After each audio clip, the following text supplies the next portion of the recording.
자, 오늘 시간부터는 가장 손쉽게 데이터 사이언티스트가 되는 방법, 엑셀 데이터 분석에 대해서 5일 동안 강의를 진행하겠습니다. 저는 현재 명지대학교 소프트웨어학부의 겸임교수로 데이터 분석을 가르치고 있고요.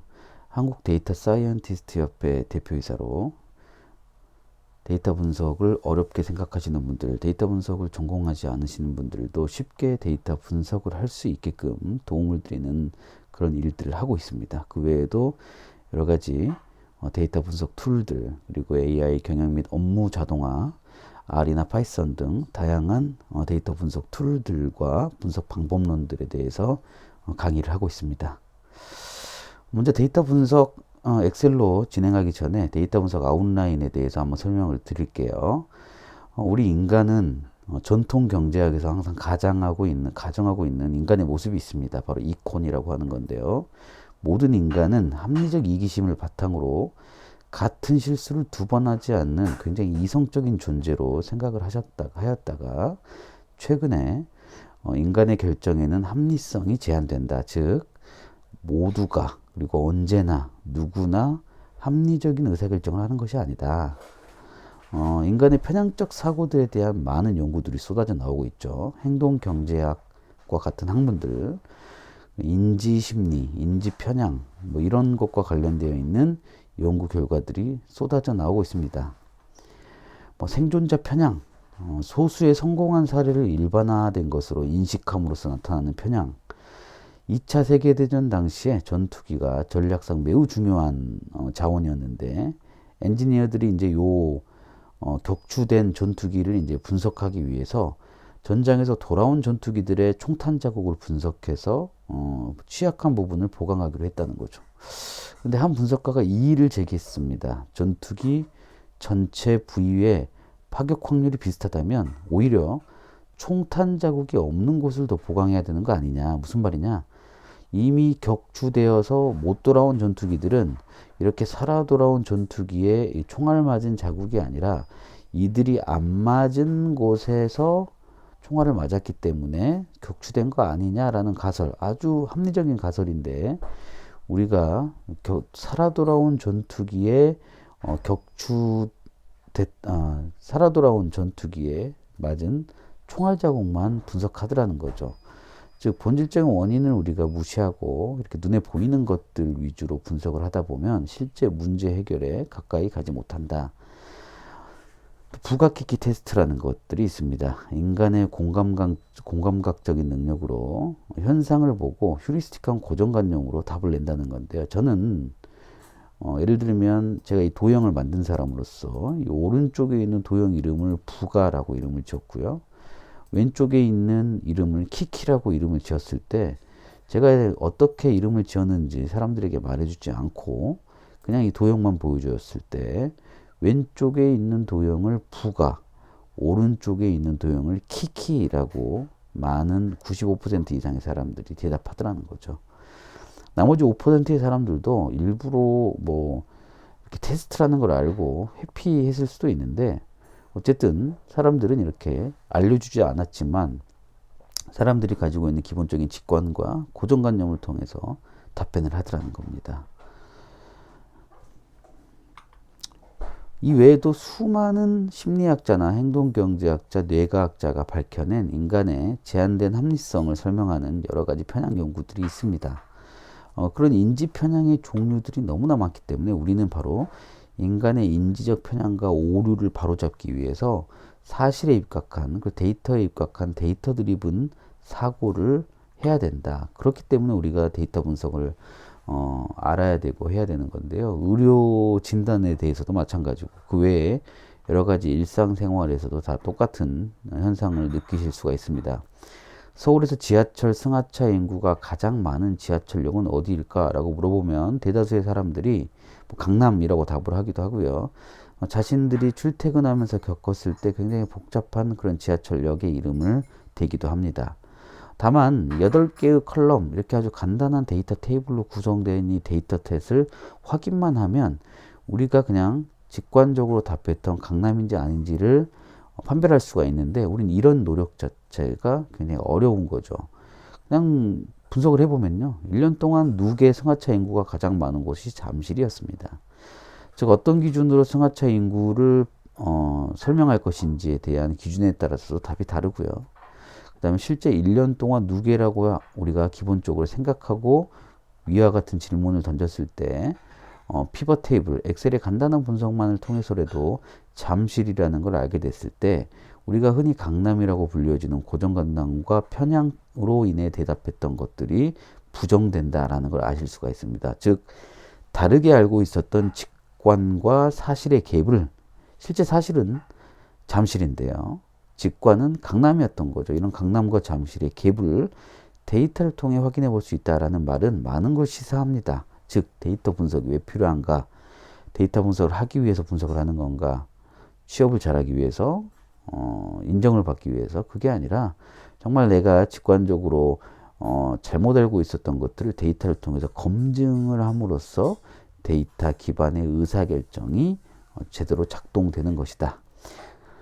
그럼으로써 합리적인 사고를 할 수 있다는 거죠. 다만 우리가 데이터 분석이라고 한다는 걸 빅데이터라는 것으로만 생각하실 필요가 없다는 거죠. 빅데이터뿐만 아니라 스몰 데이터 그리고 마이크로 데이터 엑셀 스프레드시트에 20줄 30줄 되는 데이터만으로도 분석할 수 있는 방법론이나 그 분석을 통해서 찾아낼 수 있는 인사이트가 많다는 거죠.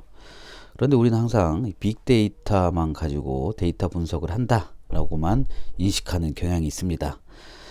또한 우리가 모바일이라든가 여러 가지 AI의 발달로 인해서 데이터 수집이 굉장히 쉬워졌는데요. IoT 센서도 마찬가지고요. 그런 빅데이터 외에도 우리가 일상적으로 접하는 그런 누군가의 데이터를 취합받아서 설문조사를 해서 그런 작은 데이터로도 여러 가지 추론 중심의 통계 분석이라든가 인과관계나 유의성 검증하는 그런 분석들을 충분히 수행할 수 있다는 겁니다. 그래서 어떤 트렌드가 마이크로 데이터에서 스몰 데이터 그리고 빅 데이터로 이렇게 진보된다기보다는 동시대에 동시다발적으로 발생되는 데이터들이고 각각의 데이터들을 분석하는 것에 있어서 무엇이 더 대단한 분석이고 무엇이 더 대단하지 않은 분석이고 이런 것들은 없다는 거죠. 항상 그 쓰임새 그리고 그 활용성 그리고 분석 방법론에 따라서 각각의 이 데이터들은 그만큼의 어떤 의미가 있다라는 말씀을 드리고 싶습니다. 데이터 리터러시에 대해서 이제 알아볼 건데요. 우리가 데이터 분석이라는 거 그리고 데이터를 이해하는 측면에서 보면 말씀드린 대로 데이터 드리븐 의사결정이라는 거는 인간의 비합리성, 제한된 합리성을 극복하기 위한 하나의 도구라고 말씀드렸고요. 자, 이렇게 데이터 분석을 하기 위해서는 우리는 데이터 리터러시라는 개념들을 역량에 탑재해야 되는데 데이터 리터러시에 대한 의견들은 참 분분합니다. 많은 전문가분들이 데이터 리터러시에 대해서 다양한 정의를 해주고 있어요. 물론 저도 이제 데이터 리터러시에 대한 다양한 전문가분들의 의견들을 좀 읽어보고 느껴보고 그리고 제가 분석하는 과정에서 경험하고 느꼈던 노하우들을 토대로 데이터 리터러시에 대한 정의나 의미를 말씀드리자면 저는 기본적으로 데이터 리터러시는 좋은 질문을 하는 것부터 시작된다라는 말씀을 드리고 싶습니다. 아무리 데이터가 많더라도 그 데이터에서 의미를 발견하거나 스토리라인을 찾지 못하면 그 데이터는 그리고 그 데이터로 분석하는 행위는 말 그대로 데이터 분석의 결과물, 데이터 분석 프로젝트를 하기 위한 목적이 아니라 분석을 위한 분석이 될 가능성이 높습니다. 왜냐하면 우리 살아가는 인생살이가 모든 걸 다 데이터로 설명할 수 없거든요. 의료 데이터도 마찬가지입니다. 의사들이 AI보다 더 훌륭하게 진료를 하는 이유들은요. 데이터라든가 AI가 갖지 못하는 사람들의 직관 그리고 경험과 노하우에서 쌓이는 여러 가지 절차적 문제를 효율적으로 처리하는 그런 그 기술들 이런 것들이 다 더해졌을 때 문제가 해결되는 거거든요. 그런데 우리가 데이터 분석을 한다 그러면 무작정 데이터 받아봐서 탐색적 분석을 하고 시각화를 하고 분석 모델링을 한다라는 그런 개념에서 우리는 좀 벗어나야 될 것 같습니다. 왜냐? 우리는 데이터 분석을 하는 거죠. 머신러닝이나 알고리즘을 돌리는 것이 아니거든요. 근데 자신들이 이제 분석 공부를 하는 과정에서 해당 분석 방법론에 이렇게 그 편협한 사고를 하게 되면 특정 분석 방법론만이 데이터 분석의 전부인 것처럼 말할 때가 있습니다. 탐색적 분석이라고 불려지는 기본적인 기초 통계의 지표를 확인하고 데이터의 분포를 확인하고 평균과 표준 편차를 확인해서 데이터에서 숨겨져 있는 경향성과 패턴을 찾아내는 그 간단한 작업조차도 우리 데이터 분석이라고 얘기할 수 있는 거죠. 자, 그럼 데이터 분석에서 그 시작점은 무엇이냐? 바로 내가 데이터를 통해서 어떤 문제를 해결할 것이며 어떤 질문에 답을 할 것인지를 판단을 해야 된다는 거죠. 그렇기 때문에 데이터 리터러시는 좋은 질문에서부터 시작되는 거다. 근데 분석이라고 하는 단어 자체가 우리는 나눌 분, 쪼갤 분, 해석할 석이잖아요. 그러면 우리가 질문을 던지고 나서 이제 데이터적으로 보면 새로운 변수들이 등장을 할 거고요. 그리고 어떤 하나의 통계적 지표를 딱 냈을 때요. 예를 들면 사람들의 쇼핑몰 평균 쇼핑 시간은 이렇게 질문을 던졌을 때 여기에 동행자에 따라서 시간대에 따라서 요일에 따라서 층에 따라서 배경음악에 따라서 이런 쇼핑몰 평균 쇼핑 시간을 계속 질문을 새롭게 던진다면 그 질문의 큰 대질문에 쪼개서 아주 다양한 주제의 분석을 수행할 수 있다라는 겁니다. 결국에 이제 쇼핑몰 평균 시간을 질문 던지는 게 가장 중요하고요. 그리고 나서 쪼갠다는 거죠. 동행자별, 시간대별, 요일별 이렇게 쪼갠 질문들을 또 데이터로 검증을 하기도 하고요. 이렇게 질문에 나왔던 것들을 다시 합쳐서 전체 쇼핑몰 평균 시간과 비교해서도 보고요. 라고 하면서 이렇게 질문하고 쪼개서 또 질문하고 그리고 질문한 결과를 합친 질문을 검증한 데이터 분석과 비교하고 이런 일련의 절차들이 데이터 분석에 포함되어 있는 겁니다. 그래서 데이터 분석에서 가장 중요한 데이터 리터러시의 시작은 좋은 질문을 하는 것이다.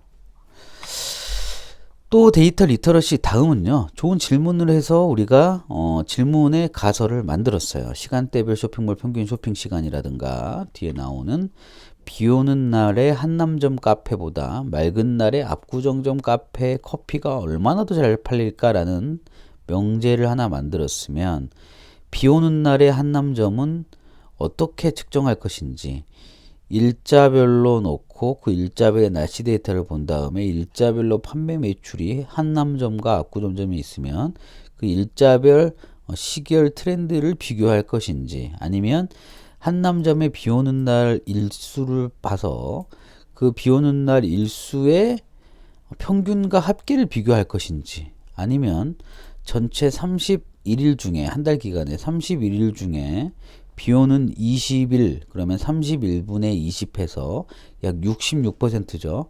비 오는 날이 66%였던 달의 한남점과 비 오는 날 66% 동일하게 66%였던 그 한 달 기간 동안에 압구정점의 판매량을 비교해 본다든가 즉 같은 질문이라도 어떻게 데이터를 구조화시키고 데이터 분석을 할 것인지에 따라서 결과물이나 적용되는 방법론이 달라질 수 있습니다. 즉 내가 질문했던 내용들 그리고 현상의 문제를 데이터의 문제로 전환하는 것이 이제 데이터 리터러시의 그 두 번째 단계라고 볼 수 있다는 거죠.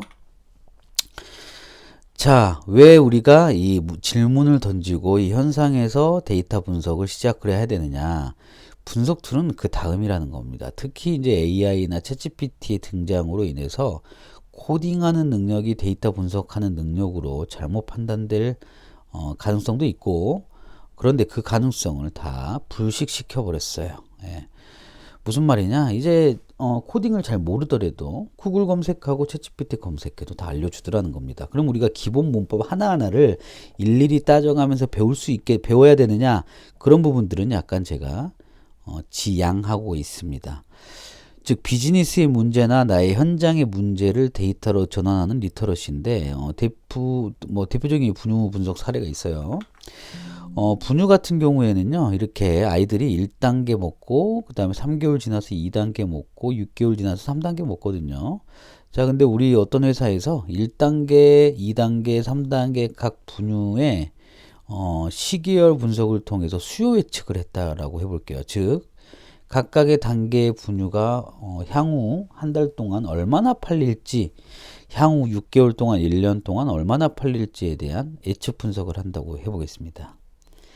근데 사실 1단계의 분유는요, 아이들이 어머니께서 이제 산후조리원에 있을 때부터 아이들한테 이제 먹이기 시작하면서부터 보통 많은 분유 회사들이 이 산후조리원에서부터 영업을 시작하거든요.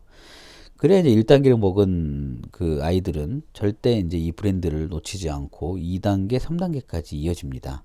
자, 이런 회사의 상황에서 데이터 분석가들이 2단계, 3단계의 수요 예측을 하는데, 잘 한번 보세요. 우리가 1단계, 2단계, 3단계, 즉 분유 수요 예측을 한다고 하면 다양한 변수들이 머릿속에 떠오르겠죠. 분유 구매에 영향을 미치는 요인들은 무엇일까? 자, 떠올려 봤더니 물가 지수도 있을 거고요. 그 다음에 요즘에 출산율 지표도 있을 거고요. 그 다음에 경쟁사 가격 대비 얼마나 저렴한지에 대한 경쟁사 대비 가격 저항이라는 변수도 있을 거고요. 그 다음에 아이들, 그러니까 지역 변수도 있을 수 있죠. 어떤 특정 지역에서 특정 브랜드를 취할 수 있으니까요. 자, 그렇게 다양한 변수들을 예측했더니 1단계는 맞췄는데 2단계, 3단계가 틀리더라는 겁니다. 우리가 여기서 비즈니스의 문제를 잘 알지 못하면 이 데이터 분석을 아무리 한들 찾을 수가 없다는 거죠. 자, 생각을 해보니까요.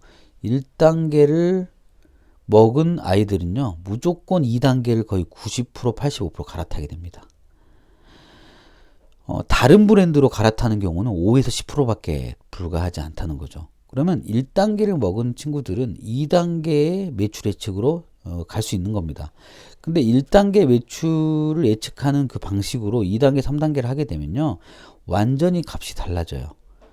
즉 1단계를 먹은 사람 중에 80%가 2단계로 가기 때문에 2단계와 3단계는요, 1단계의 수요 예측에 따라서 그 다음으로 파생돼서 계산할 수 있는 것이지, 2단계, 3단계를 1단계랑 독립적으로 예측 분석을 하다가는 큰 일이 나는 겁니다. 그래서 1단계가 성장할 거다라고 생각을 하고, 또 2단계도 성장할 거야 라고 생각을 했는데, 1단계가 우리 현장에서 만약에 쭉 성장을 하다가 이렇게 갑자기 정체가 되거나 떨어지게 되면 그 영향을 2단계에서도 고스란히 받더라는 거죠. 예. 다른 브랜드의 2단계를 먹다가 2단계로 갈아타는 경우는 거의 없다는 겁니다. 그러면 우리가 2단계, 3단계를 뭔가 더 복잡한 모델링을 통해서 분석하는 게 아니라 1단계의 추이를 보면 2단계, 3단계의 그 예측 결과가 나오는 겁니다. 근데 그걸 우리가 잘 모르고 1단계 예측 따로, 2단계 예측 따로, 3단계 예측 따로 하다 보니까 완전히 예측 결과가 빗나갔던 거죠. 이와 같이 우리가 데이터 리터러시라고 하는 거는 무작정 데이터만 바라보는 것이 아니라 그 데이터가 나오게 된 현장이나 비즈니스 문제를 잘 이해해야 된다. 이게 또 하나의 데이터 리터러시의 중요한 관점입니다. 카페 분석 사례 같은 경우에 우리가 아무리 데이터 분석을 많이 하더라도 이 카페의 매출이 왜 떨어졌는지를 몰랐는데요. 관찰자라고 불려지는 조사 회사에서 분석을 해보다 보니 사실은 데이터의 문제보다도 데이터의 문제가 아니라 데이터로 잘 나오지 않는 문제죠.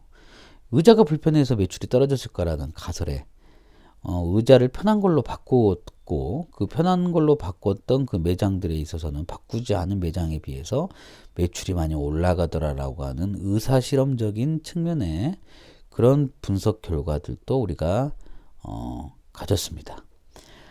자, 이 분유 분석과 카페 분석 사례에서 봤듯이 데이터 리터러시라고 하는 거는 데이터에만 모든 게 답이 있는 게 아니라 그 데이터 넘어, 그리고 우리가 데이터로 확인하지 못하는 어떤 비즈니스의 환경과 맥락, 이런 것들을 잘 알아야 한다라는 말씀을 드리고 싶습니다. 데이터 리터러시 앞에서 제가 간단한 정리를 했죠. 질문을 던지는 능력, 그리고 질문을 데이터의 문제로 전환하는 능력. 근데 그 전환하는 과정에서 비즈니스나 현장의 문제를 잘 파악해야 된다라는 거. 그래서 즉 도메인 전문가가 데이터 분석을 오히려 더 잘 접근하는 그런 케이스도 있습니다. 왜냐하면 그 도메인에 대해서 너무나 잘 이해를 하고 있거든요. 데이터 리터러시에 대한 또 다른 개념은요. 챗GPT한테 물어봤더니 뭐 AI 시대를 지배하고 숫자를 돈으로 바꾸고 나는 감이 아니라 데이터로 말하고 돈이 되는 빅데이터 읽기 뭐 여러 가지 데이터 리터러시의 정의가 있습니다만 데이터의 현상의 문제를 데이터로 전환하고 나면 우리는 이제 요런 케이스를 접하게 됩니다.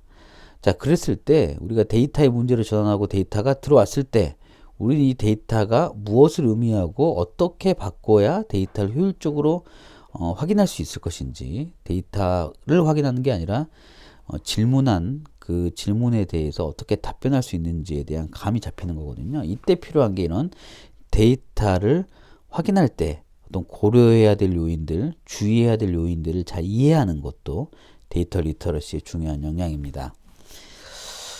왼쪽 같은 경우에는 이게 와이드 포맷이라고 하는 거예요. 피벗 테이블이라고도 불려지기도 하고요. 이런 와이드 포맷의 데이터와 롱 포맷의 데이터를 이해하실 필요가 있습니다.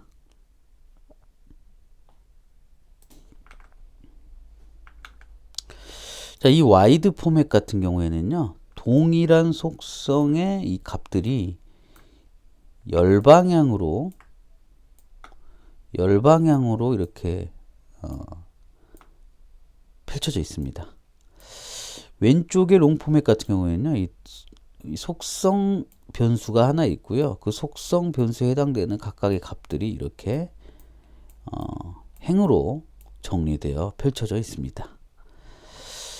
자, 이렇게 되면은요, 이미 우리는 분석 최소 단위를 한 번 더 넘어서서 아예 정리를 해버리게 된 겁니다.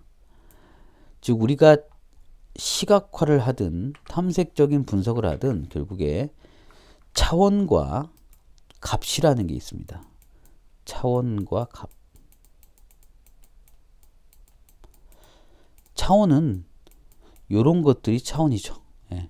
19년도, 20년도, 19년도, 20년도 이렇게 되어 있고 또 제품1, 제품2. 자, 우리가 차원에 따라서 값을 요약해야 되는데 여기서 우리가 엑셀이나 데이터 분석의 도구는 항상 이렇게 로우 레벨에서 분석을 집계하고 요약합니다. 즉 19년은 19년대로, 19년은 19년대로, 19년은 19년대로 이렇게 각각 아래에서 찾아서 얘네들끼리 세 개를 묶어주는 이런 그룹핑 작업을 자주 하는데요. 그러려면 이 차원이라는 것들이, 즉 집계할 기준이 되는 차원이라는 것들이 이렇게 로우 형태들로 정리가 되어 있어야 쉽게 집계가 됩니다. 자, 그런데 요 같은 경우는 우리가 19년도끼리 합친다 라고 하면 요렇게 합쳐야 되는데 이런 로우 컬럼 레벨에서 합칠 수 있는 그런 함수 기능이나 데이터 분석 처리 기능은 거의 없습니다. 열 자체를 새로 만들어서 2019라고 해서 요 두 개를 더하고 해야 되는데 이때 이 이후에는 차원이 되는 값은 이 인덱스 하나밖에 없기 때문에 다양한 차원에 따른 분석을 수행하기가 어려워진다는 거죠. 그래서 우리는 이 롱 포맷 형태의 데이터 관리를 해야 데이터 분석이 용이해진다라는 말씀을 드리고 싶고 이런 것들을 구분해내는 능력이 바로 데이터 리터러시다라고 보시면 될 것 같습니다. 자, 두 가지의 그래프가 상징하는 것은 무엇인가 라는 질문을 던졌을 때 왼쪽에 있는 그래프와 오른쪽에 있는 그래프는요. 제가 선을 다 없애본다고 하면요. 똑같은 형태의 분포로 되어 있습니다. 똑같은 점입니다. 제 색깔을 달리해서 좀 다르게 보일 수 있지만 근데 전체의 경향성을 파악했을 때는 이런 형태의 그림이 만들어졌는데 이거를 요만큼 요만큼 그룹을 나눠서 각 그룹별로 경향성을 봤더니 이렇더라는 거죠. 아, 이거 엄청난 시사점인 거죠. 우리가 보통 전체로 보고 결론을 내릴 경우와 이걸 쪼개서 보고 의미를 찾았을 때는 완전히 다른 결과를 보여주더라는 겁니다. 이걸 이해하는 사람이 바로 앞서 말씀드린 것처럼 데이터 리터러시의 기본, 즉 쪼개서 질문한다 라는 의미를 요 그래프를 통해서 바로 이해하실 수 있을 겁니다. 데이터 리터러시는 바로 이런 쪼개서 질문했을 때 데이터가 패턴의 변화를 주는 이런 케이스들을 우리가 인식을 해야 된다 라는 말씀 드리고 싶고요.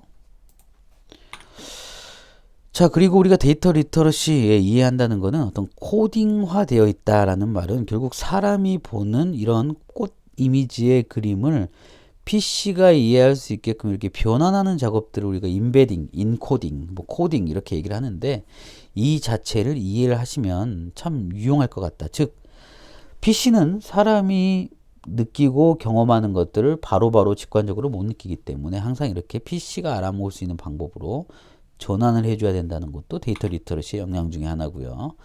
우리가 통계라고 불리우는 것들, 통계는 굉장히 어렵다고 생각하죠. 즉 평균이라고 했을 때 이런 데이터 1과 2의 어떤 경향성과 분포를 평균과 함께 같이 이해해야 한다는 겁니다.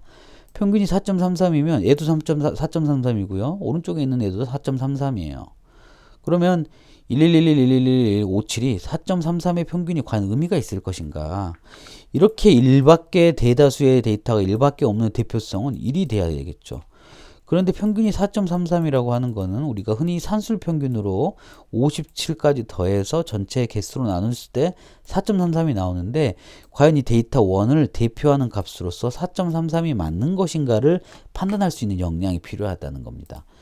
그래서 다음 중 평균 4.33의 데이터는 무엇입니까? 두 개 다 맞는데 2번이 그거에 좀 가까울 수 있겠습니다 라고 답할 수 있을 정도의 통계적인 어떤 기본적인 통계 용어나 개념에 대해서 이해하셨으면 좋겠다 라는 말씀입니다. 앞에서 설명드린 것과 비슷한 건데 그냥 우리가 흔하게 답하는 경우는 평균 전체를 얘기할 케이스가 많은데 좀 더 변수들을 다양하게 나눠서 데이터를 분석하게 되면 훨씬 더 풍성한 스토리 라인들을 만들 수 있다라는 내용, 이렇게 데이터 리터러시를 볼 수 있겠습니다. 이제는 데이터 분석을 할 때 이렇게 코딩을 공부하는 것보다 코딩을 하기 위해서 어떤 분석 방법론을 통해서 할 것인지에 대한 기본 개념과 원리를 잘 이해한다면 이제 코딩을 잘 하지 못해도 충분히 분석을 진행하는 시대가 됐습니다. 그래서 리터러시라고 하는 것 중에 또 하나는 우리가 데이터 분석 방법론에 대한 다양한 개념과 원리를 뭐 수학 공식까지는 아니더라도 원리만 기본적으로 이해하신다고 하면 데이터 분석이 어렵지 않게끔 여러분들 일상생활을 스트레스 주지 않고 공부해 나갈 수 있을 거라고 생각됩니다. 데이터 리터러시는 그래서 앞서 말한 대로 질문하고 질문을 쪼개고 데이터 구조를 이해하고 그리고 데이터 방법론을 알고 있는 그런 두 가지의 분석적 사고와 창의적 발상과 인문학적 관점이 잘 어우러졌을 때 가능한 게임이다. 그래서 데이터 분석, 수학, 뭐 선형대수, 미분적분을 배우지 않더라도 그리고 그런 전공을 하지 않은 사람도 내가 현상에 대해서 질문하고 그 현상으로부터 발생된 문제를 어떻게 해결할지에 대한 생각과 아이디어가 있으면 충분히 잘 해낼 수 있는 게 바로 데이터 분석이다.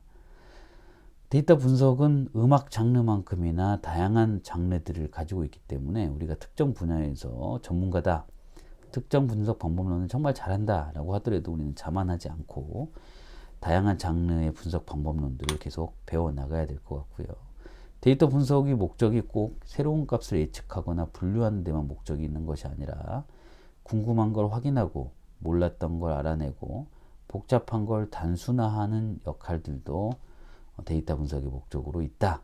그러므로 머신러닝, 딥러닝이라는 시대, 요즘 그렇게 머신러닝, 딥러닝 아니면 데이터 분석이 아닌 것 같은 느낌을 사는 이 시대에도 우리가 기본적인 분석을 하게 되면 그 안에서도 아주 의미 있는 이야기와 인사이트를 찾아낼 수 있다는 말씀을 좀 드리고 싶습니다. 그래서 엑셀로 데이터 분석을 하는 과정에서 통계적 접근은 우리가 확률과 분포라는 과목에서 좀 접근을 해봤었고요.